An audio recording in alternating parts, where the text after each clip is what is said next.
But my problems really started when I decided I would try to help people. Take you back to a scene in a Soho bar, Tiger. It's a nice big place, many different rooms, loud music playing, great place to enjoy a cocktail, a glass of Chardonnay. Not a bad place to find love either.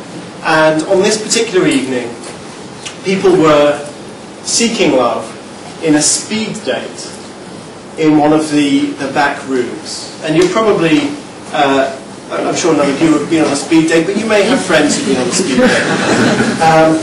The format is that the guys and the girls are paired up, sit down, talk to each other for 3 minutes, somebody rings a little bell, the gentlemen stand up, move on, talk to the next lady.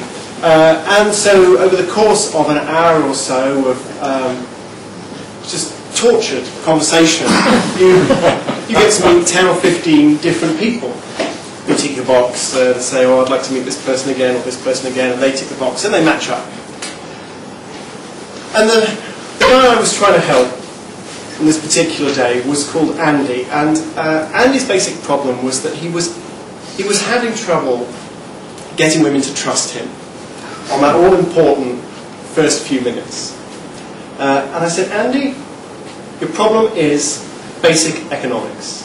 You have to consider yourself a dodgy-looking DVD player on the shelves of Currys.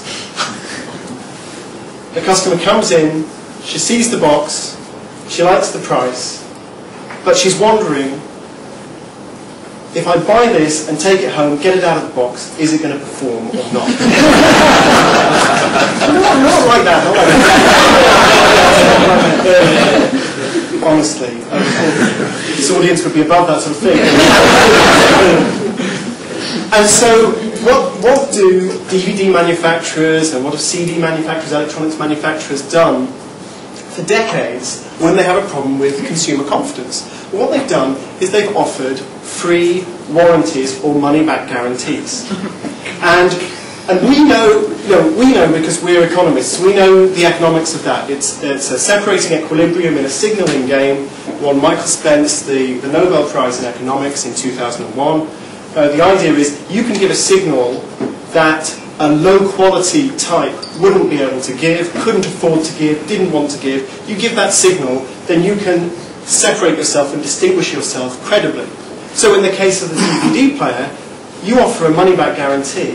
That's proof that the money-back guarantee is very unlikely to be used. If you knew that you were making rubbish goods and they were always going to be sent back, you could never afford to offer a money-back guarantee. So the mere fact that the manufacturer offers such a guarantee is a credible signal that the product is high quality. Bear with me.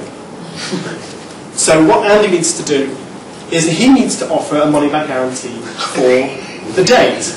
Now this is not that easy, but I came up with a scheme. Here's how you do it. You offer, here we have them, tickets. You offer tickets in a plain envelope to see the best show in the West End. 2 tickets, front row seats, a month's time. You offer them to the lady of your choice, and you say to her, you've got 3 minutes to make a good impression, okay? And you have to listen to her for 2 minutes, that's the rule. So that's 60 seconds. You say, look, I'm a nice guy. I'm sure that if we went on a date, we could go for a picnic in the park, you could go out to dinner, a bottle of pink champagne, sparkling conversation. I know that you'd enjoy yourself. I know that you'd like me if you just gave me a chance. But I realise that there's no way that I can prove that to you. So let me give you a signal of my confidence. Here are 2 tickets to see a top show in a month's time. They're yours. Let's just forget all about them. They're, nothing to do with our date. But what I'm saying is, if you were to go on a date with me, I think you'd be impressed. We'd have another date, and another date.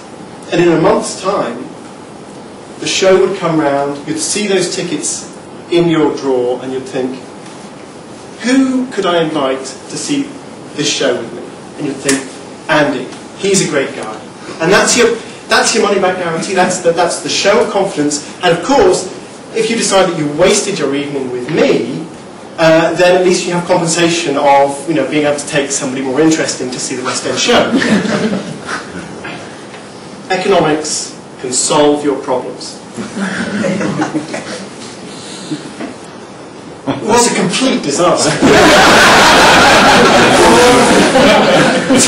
Total failure. And may I say that I suffered the fate that so many economists suffer, which is that my advice was perhaps not understood, was not followed, and consequently the reform programme that I proposed failed utterly.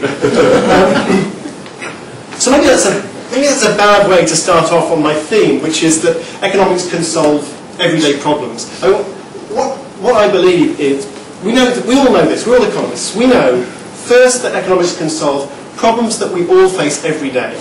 As economists, every day of your life you see a problem, a puzzle, something interesting, and you think, oh yeah, I know the economics behind that.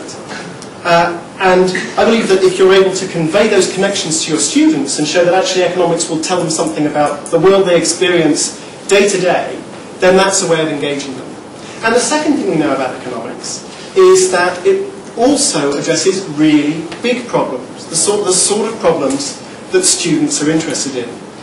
Climate change, foreign aid, how to make Africa rich. These are also problems that economics grapples with.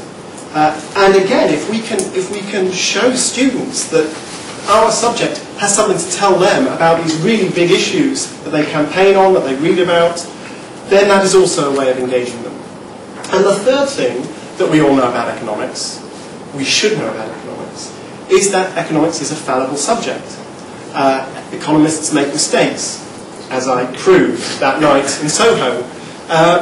And not all economic advice works, and not all economic analysis is valid, and not every economic paper is correct. And I think by explaining what these mistakes have been in the past, what sort of mistakes are being made as we go on, and showing why economics is just naturally vulnerable to error. It's the economy is very complex. Of course, economic theories are going to be knocked down, they're going to be disproved, they're going to prove too simple. If we can acknowledge that and discuss that with students, I think that is a third way of striking a chord with them. And I think that these three things all fit together very nicely.